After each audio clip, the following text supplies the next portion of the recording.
What's going on, guys? Today we're going to talk about the MPX. This is the Sig Sauer MPX 9mm. I've been wanting to do this review for quite a while, but I wanted to get some real experience behind it, some range time, some rounds through it. So I've had it for 3 years now, almost at a date. So I figured I'd kind of have enough information to let you guys know what I think. Just a disclaimer, the Sig didn't send me this or anything like that. This is my personal gun I bought 3 years ago. And so with that out of the way, I want to start with the things I don't like and then kind of move into the things I like and then just some general information. Starting with the things I don't like, immediately, first thing I changed was the charging handle. I mean, it is just awful to use. It's flimsy, it's small, it wiggles a lot vertically. It just felt super flimsy, and I kept snagging my fingers on the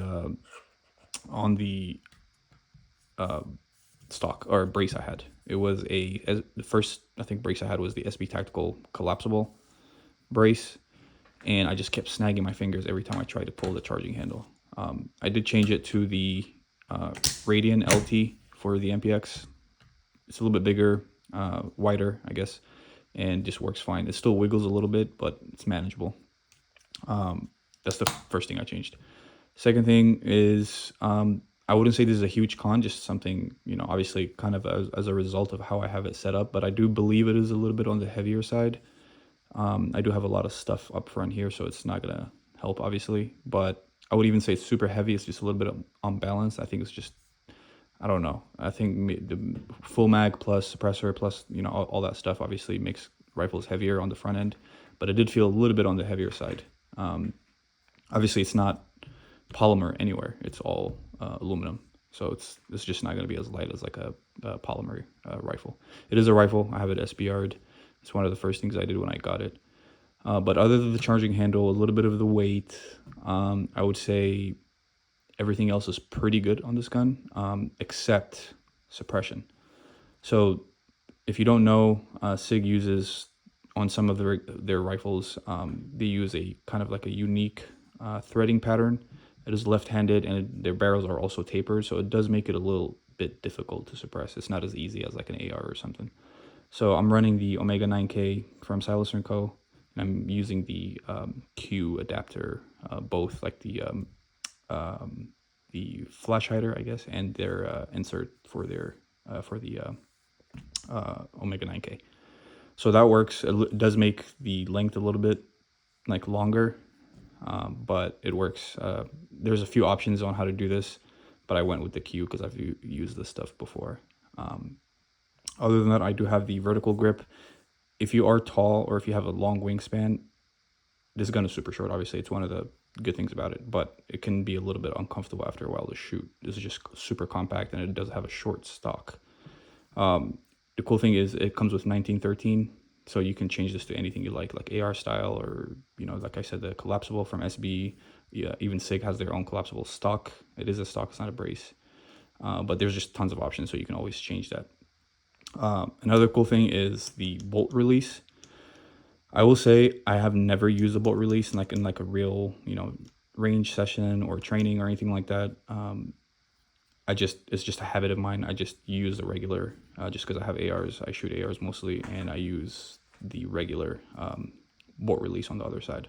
So if your other guns have a bolt release on this side, or you just want to train that way, it's cool. You can do that. I just don't, and the only time I've used it, I think, is just to show someone that it works or something. But cool. I mean, it's fine. I do wish they had a bolt lock. I'll say that I would use that 100% if they had it on this side. But it comes with ambi mag release, ambi safety switch, and then a really cool thing about this gun is the trigger. So kind of moving into the stuff I like. Trigger is super nice. This is technically a Gen 2.5, I guess. So those come with a flat face trigger from Timney, like you see here. Super nice trigger. I mean, you can rapid shoot this thing super fast. The previous generations came with a curved, like mil-spec trigger, pretty much. These are a little bit stiff, but again, they're not like a bother or anything. They are, again, ambidextrous, and I use ambidextrous, so that's perfect. Magazines are expensive. These are the older gen magazines, so these are like the OEM magazines from Sig. They're like the translucent ones, and they're kind of like textured. I do have a few of these. I really like these magazines. They are expensive. I think they're about, or it used to be around 49, 50 bucks.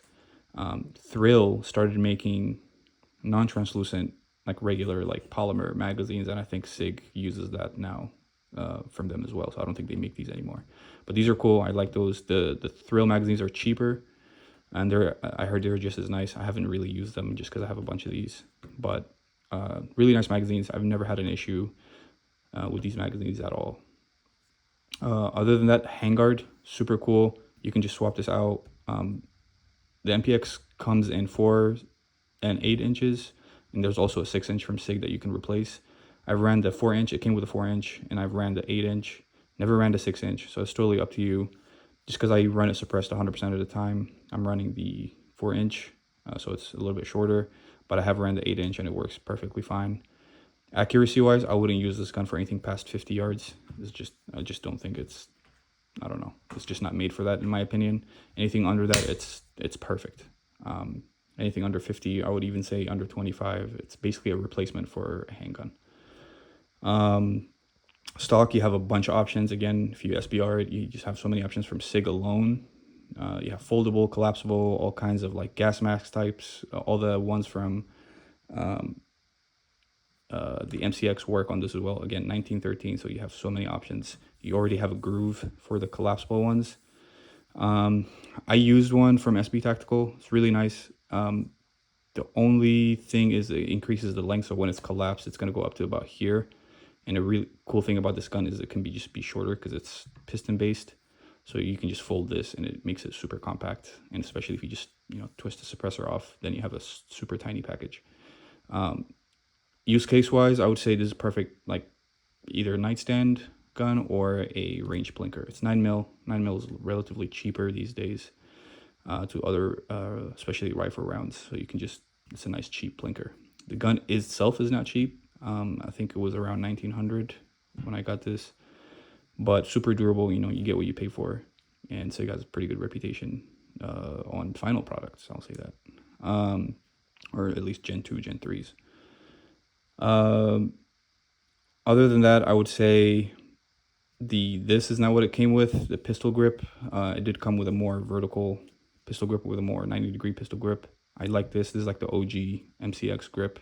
I think even the first gen of the MPX came with these, but I really like these. They're not as 90-degree, but I do have like long hands, so it's nice to have something that's a little bit more on the fatter side to grip on.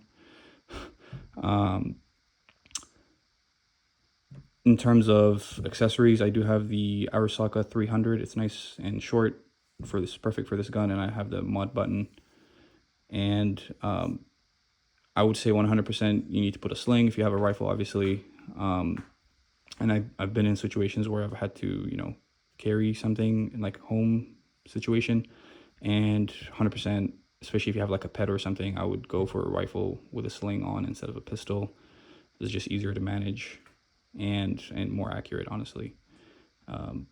But speaking of slings, it's kind of what I want to segue to. Is this has a super awkward QD mount. I mean, I have no idea why they did that. It's here, and if you have one of those slings with a QD mount, that's like the QD itself is like wider, it'll just snag on so many things. I think they did this for single point slings, but I don't think that's really a thing anymore. So if you're running a double point, I would just put it on the stalker brace, and then I would run it on the other side if you're right-handed. I have a BCM QD mount on the other side for this, so that's how I run it. 100% get a sling. Like, this should be your first purchase. And then obviously optic, and then light, or light or optic. That's debatable. It's up to you. But how does it suppress? Pretty good, except for, obviously the mounting issue. Really good, super quiet, especially if you're running heavy grain, those red tips, super, super quiet, like hearing safe quiet, subsonic, obviously. I would say it's pretty clean, the way it shoots, obviously, because it's piston. It can't be 100% clean because you're literally having an explosion here, so it's always going to be dirty, but way cleaner than gas impingement. So that's a cool thing about this gun. I pretty much have never had a malfunction with this gun. I can't recall any, unless it's like I just never like cleaned it or lubricated it. I just have never had an issue. This gun has worked perfectly 100% of the time.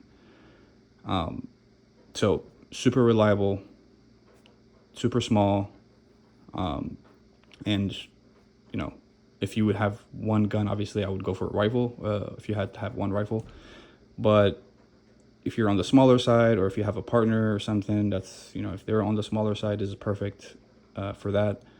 And it's a perfect range plinker. Other than that, 100% I would get a suppressor for this. I mean, it's just super fun to shoot, super quiet. If you have the area, the land, you can just go on in the back and shoot it with no ear pro. I would still keep ear pro just in case, but I have tested it. It is hearing safe when you're running subsonics. Supersonic obviously is going to be a whole different ball game. I'm running the, I'm pretty sure this is a Holosun I've had for years, and then I'm running the Skillerworks mount for the Holosun. They're the same. If you have a T2, it'll also fit on that as well. Other than that, I would say score-wise, I would give it 8.5, 9 out of 10. Again, if they're going to come up with a new one, I would say definitely put a bolt lock on this side. Other than that, maybe remove this because I haven't really seen a lot of people run it, but if it doesn't hurt, then it's cool. The groove. But other than that, I really like this gun. So if you're thinking about getting one, I would say go for it.